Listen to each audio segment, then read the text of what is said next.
For this lecture, I will talk about leadership, specifically what makes a good leader, what makes a bad leader, and what the consequences of both are for a company.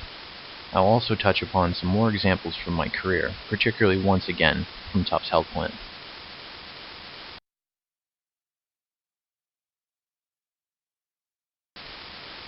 Throughout history, much has been written about what it means to be a leader. Ancient Chinese military general and art of war author Sun Tzu described a leader as one who cultivates the moral law and strictly adheres to proper methods and discipline. 19th century historian Thomas Carlyle believed leaders were born and not made, while English philosopher Herbert Spencer argued that leaders were the result of the society in which they lived. The decades that followed brought countless studies and research reports that detailed a wide variety of leadership skills, styles, and characteristics, with researchers identifying distinct leader types. Some authors even devoted their work to all the personal factors that influence an individual's approach to management. With all of these differing schools of thought, it's clear that there's no single definition of leadership. What works for one leader may not necessarily work for another, depending on the circumstances and personality type. But there's one thing that nearly every academic, historian, and even leaders themselves agree upon. A true leader must be able to inspire his or her team.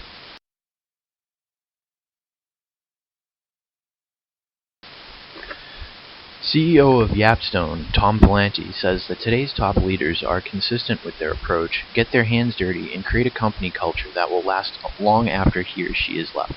Comfort zones are also non-existent under strong leadership because each team is pushed to their full potential. Great leaders also hire and inspire other great leaders whom they trust to carry out the company mission and instill a sense of purpose that touches each and every staff member.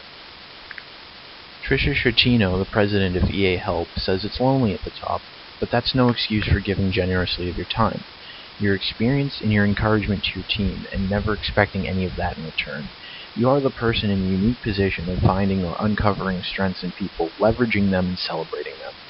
If you're going to lead and lead well, you have to put it all out there every day, regardless of the outcome. Leaders who hold back will eventually hold their teams back. Co-founder of ad technology firm AdBoom Group, Corey Baggett, says that leaders are described with a mouthful of adjectives such as passionate, visionary, charismatic, motivational, and encouraging. However, I propose leadership is something simpler. It is ambition. Ambition creates hard work, determination, and an unconditional desire to achieve it. It generates an absolutely contagious energy that people follow and join naturally. If you are a leader in your organization, there is only one thing you need to understand about your role. Never let your ambition fade. David Moore, the regional vice president of Addison Group staffing firm, says that a good leader can hold his or her emotions in check, especially in tough situations. For example, maybe you lost your best client, or a deal you've been working on falls through. Regardless, it's important for leaders to guide a team through challenging times, encouraging them and remaining positive along the way. Team morale is heavily contingent upon the leader's attitude. Andrew Kovacs, the CEO of Restoration One, says a leader places the people around him or her in a position that sets them up for success. This is a difficult task because a leader must have an in-depth understanding of each individual, such as understanding their career goals and knowing what motivates them. By being committed to helping each person achieve their own personal goals, the leader sets the organization up for greatness. Leaders are also good listeners. They listen to verbal and nonverbal cues to understand what is occurring in the organization. This allows you to address problems before they become big issues. Richard Cassane, the president and CEO of Premium Franchise Brand, says that leadership is setting an example in the way you act each day while focusing on the bigger picture.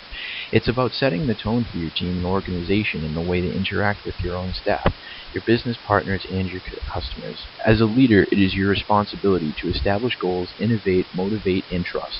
A passionate and compassionate leader can energize a company, set an example of cooperation, trust, and openness. Focus on solutions and positivity instead of finding faults and blame for actions. Finally, Richard Heitner, the deputy chairman of Saatchi & Saatchi Worldwide, says that the out-and-out leader in today's volatile and uncertain business environment had better not distance him or herself from the heat of the action. Demonstrating the confidence to assess, decide, and execute in a growing business drives confidence in the leader. Similarly, a great leader of an enterprise stands on the shoulders not of managerial muppets, who obediently do as they are directed, but of other leadership giants who have different and complementary leadership skills. A business with only one leader will remain forever a small business.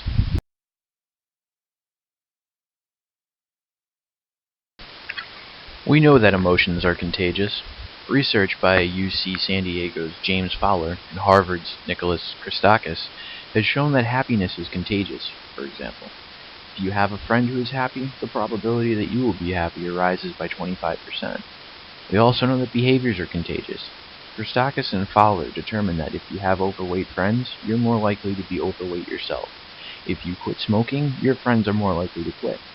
Rose McDermott of Brown University found that divorce is contagious. She concluded that if you have a close friend who's divorced, you are 33% more likely to split up with your spouse. Harvard Business Review wanted to know how such social contagion affects leaders.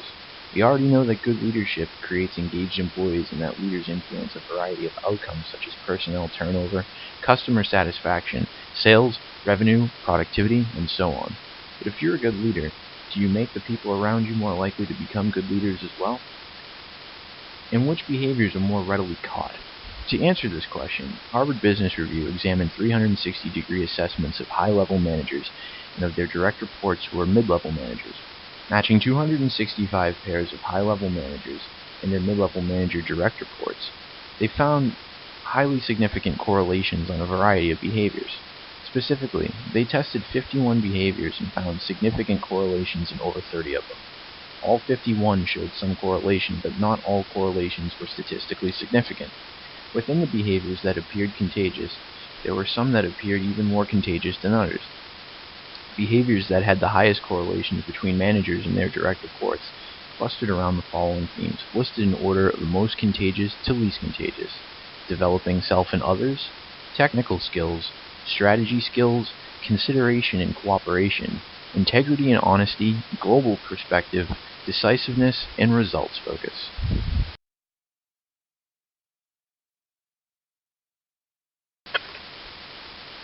Harvard Business Review also examined overall performance.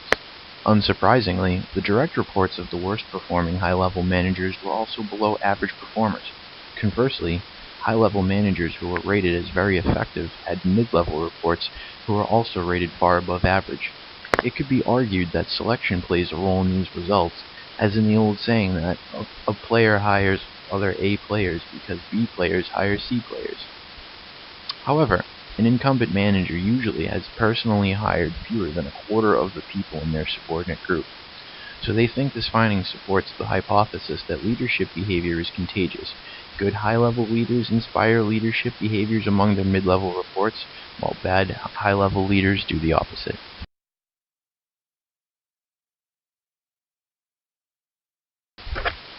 The following graph shows the results. The x-axis indicates how effective high-level manager is overall. Those whose overall leadership effectiveness was in the bottom 10% had direct reports whose engagement scores were in the 15th percentile, and the direct reports of those mid-level managers had engagement scores in the 24th percentile.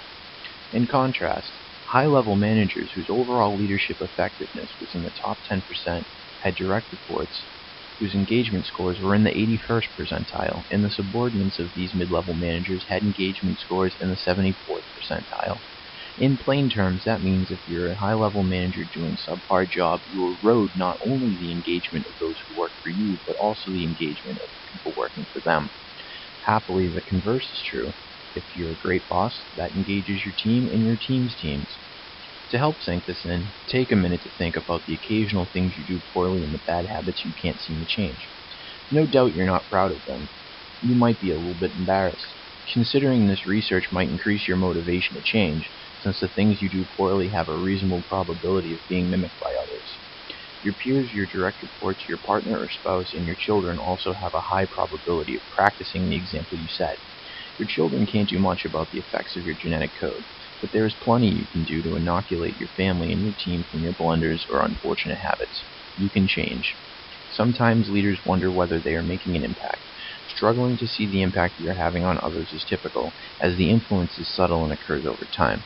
Hopefully, this research demonstrates that leaders' impact is greater than they have suspected. You really do make a difference.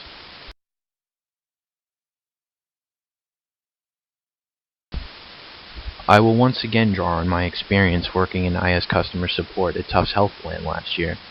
My manager was one that another coworker of mine described perfectly as bipolar. She seemed to have equally polarizing traits of both good and a bad leader, but ultimately the bad outweighed the good, and was more disliked than liked around the office.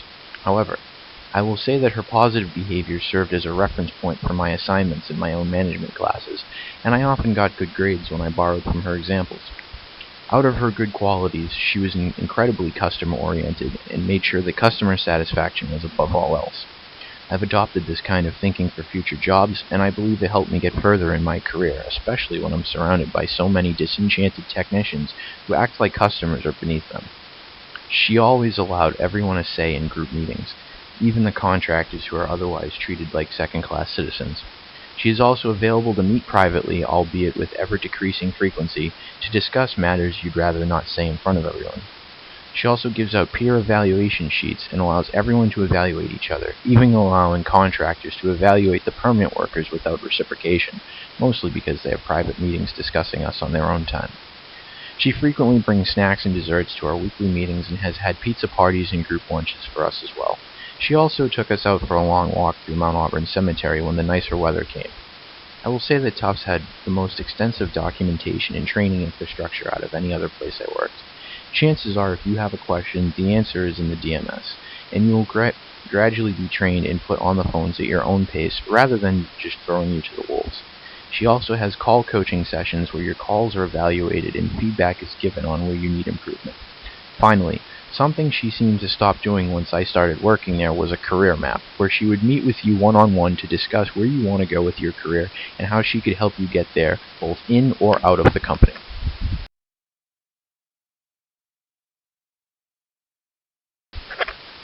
And now for the bad side of the polarity. My team had a terrible culture of snitching on each other, encouraged by the manager. She said it was more for feedback and constructive criticism, but it wasn't done in a positive manner. You were constantly on your guard about what to say or do, and anything that was seemingly innocent would result in an email or an instant message from her. You were always guilty until proven innocent, especially when you were a contractor called out by permanent staff.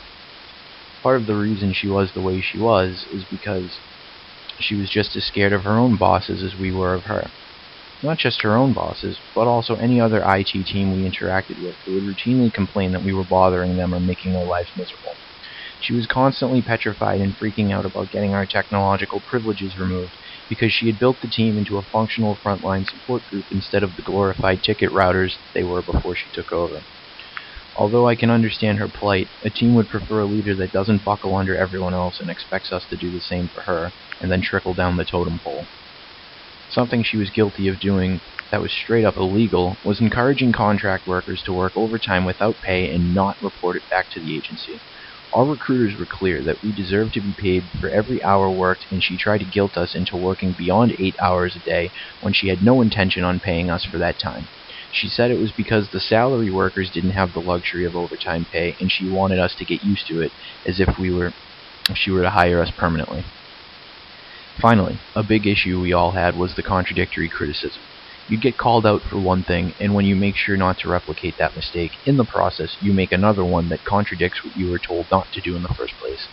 Also, communication breakdown was a big deal, and often you got called out for something you didn't even know was a big deal because you were never told, and somehow she just expected you to know. It very much felt like a no-win situation all the time.